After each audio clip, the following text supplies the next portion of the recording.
Selamat malam Bapak Ibu Saudara yang Tuhan kasihi. Bersatu hati dalam doa Selasa 30 Agustus 2022, saya beri judul Syarat bagi pengurus rumah tangga Allah.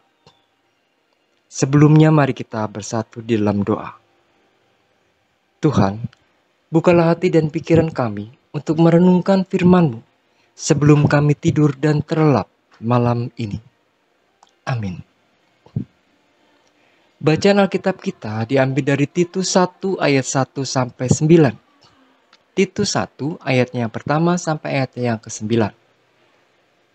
Dari Paulus, hamba Allah dan Rasul Yesus Kristus, untuk memelihara iman orang-orang pilihan Allah dan pengetahuan akan kebenaran seperti yang nampak dalam ibadah kita dan berdasarkan pengharapan akan hidup yang kekal yang sebelum permulaan zaman sudah dijanjikan oleh Allah yang tidak berdusta, dan yang pada waktu yang dikehendakinya telah menyatakan firman-Nya dalam pemberitaan Injil yang telah dipercayakan kepadaku sesuai dengan perintah Allah, Juru Selamat kita. Kepada Titus, anakku yang sah menurut iman kita bersama, kasih karunia dan damai sejahtera dari Allah Bapa dan Kristus Yesus, Juru Selamat kita, menyertai engkau.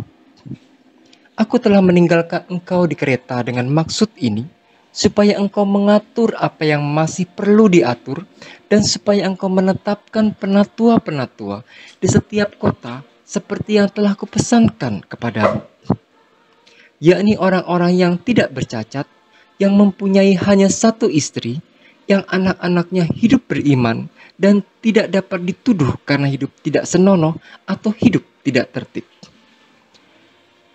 Sebagai pengatur rumah Allah, seorang penilik jemaat harus tidak bercacat, tidak angkuh, bukan pemberang, bukan peminum, bukan pemarah, tidak serakah, melainkan suka memberi tumpangan, suka akan hal yang baik, bijaksana, adil, saleh, dapat menguasai diri, dan berpegang kepada perkataan yang benar, yang sesuai dengan ajaran yang sehat, supaya ia sanggup menasihati orang berdasarkan ajaran itu dan sanggup meyakinkan penentang-penentangnya.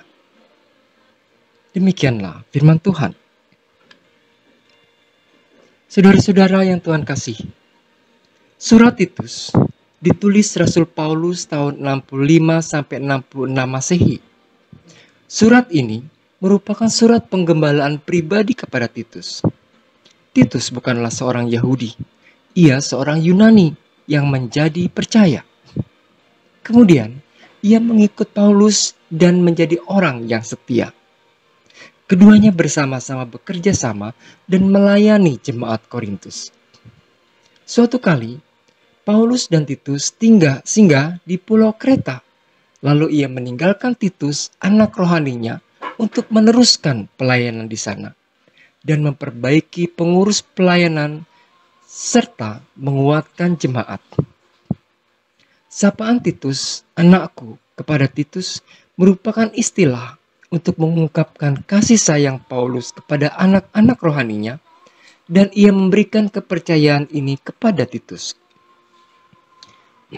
Karena Paulus mengenal dan mengetahui situasi di Pulau Kreta, maka ia mengirimkan surat yang berisikan nasihat dan petunjuk bagaimana cara melayani jemaat di sana. Kreta adalah sebuah pulau yang terdapat di Yunani, tepatnya 100 km di sebelah tenggara Yunani. Penduduk Kreta sangat padat, dan sebagian besar adalah orang Filistin yang gaya hidupnya terkenal bebas. Seorang dari kalangan mereka, nabi mereka sendiri, pernah berkata, "Dasar orang Kreta pembohong, binatang buas, pelahap yang malas." Titus 1 ayat yang ke-12. Meskipun demikian, Paulus tahu bahwa tidak semua orang Kreta itu buruk. Tentu ada orang-orang Kreta yang baik dan benar. Ia tahu bagaimana mengubah orang-orang di Kreta. Tidak hanya cukup hanya dengan khotbah dan nasihat. Mereka memerlukan figur orang yang benar. Dapat dikatakan Tugas Titus ini tidak mudah. Ia diminta untuk memilih dan menunjuk pemimpin yang sesuai dengan standar Paulus. Kondisi di Kreta sebenarnya tidak berbeda dengan kondisi kita saat ini. Jika mencari orang yang pandai dan berpengetahuan luas, tentu mudah. Namun, bagaimana dengan karakternya? Apakah ia menjadi teladan? Tidak rakus pujian, jabatan, dan kekayaan? Bagaimana kepemimpinannya? Kondisi inilah yang mendorong Paulus membuat standar dalam memilih seorang pemimpin. Apakah kriteria seorang pemimpin itu penting? Tentu penting. Bagaimana mungkin seseorang menjadi pemimpin jika hidupnya tidak menjadi teladan? Di sini, Paulus menyampaikan 3 hal. Pertama, Titus diingatkan mengenai sifat-sifat orang yang boleh menjadi pemimpin jemaat. Hal ini disebabkan karena kelakuan orang-orang di Kreta banyak yang jahat. Kedua, Titus dinasihati bagaimana seharusnya mengajar setiap golongan yang menjadi anggota jemaat, yaitu golongan laki-laki dan perempuan yang sudah tua, golongan orang muda, dan golongan hamba.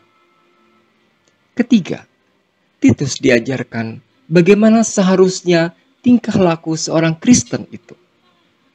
Orang Kristen harus beramah, suka damai, jangan membenci orang, jangan suka bertengkar atau menimbulkan perpecahan. Hal ini sebenarnya ingin menyatakan bahwa tugas pelayanan itu mulia dan kudus, sehingga setiap pelayan juga harus mencerminkan pengajaran yang mulia itu. Dan sebagai pengatur rumah Allah, penilik jemaat harus tidak bercacat, tidak angkuh, bukan pemberang, bukan peminum, bukan pemarah, bukan serakah, tidak. Dia suka memberi tumpangan, bijaksana, adil, saleh, dapat menguasai diri. Ia harus memiliki motivasi dan niat yang baik, hidupnya layak dan pantas diteladani, menjadi berkat bagi orang banyak dan memiliki kebenaran yang tidak bercacat, tidak menuntut hak bagi dirinya sendiri. Pelayan Tuhan adalah orang yang berpegang kepada perkataan yang benar, tidak goyah oleh pengajaran sesat. Ia harus berpegang pada ajaran yang pernah Paulus ajarkan bagi mereka. Itulah standar Paulus bagi pengurus rumah tangga Allah. Lalu, siapakah para pengurus rumah tangga Allah itu? Apakah hanya pendeta dan penatua? Buat saya, para pengurus rumah tangga Allah itu adalah kita, saudara dan saya. Kita semua dipanggil untuk ikut serta menata rumah tangga Allah di dalam hidup kita. Sudahkah kita memenuhi kriteria itu? Amin. Mari kita berdoa. Bapa yang baik, kami bersyukur telah diingatkan melalui bacaan Alkitab malam ini. Mampukan kami untuk belajar menjadi para pengurus rumah tangga Allah seperti yang Engkau kehendaki. Terima kasih atas tanggung jawab ini. Meskipun tidak mudah, kami percaya bahwa Engkau akan menyertai kami. Dalam kasih-Mu yang akan terus melingkupi kami sepanjang tidur kami malam ini. Amin.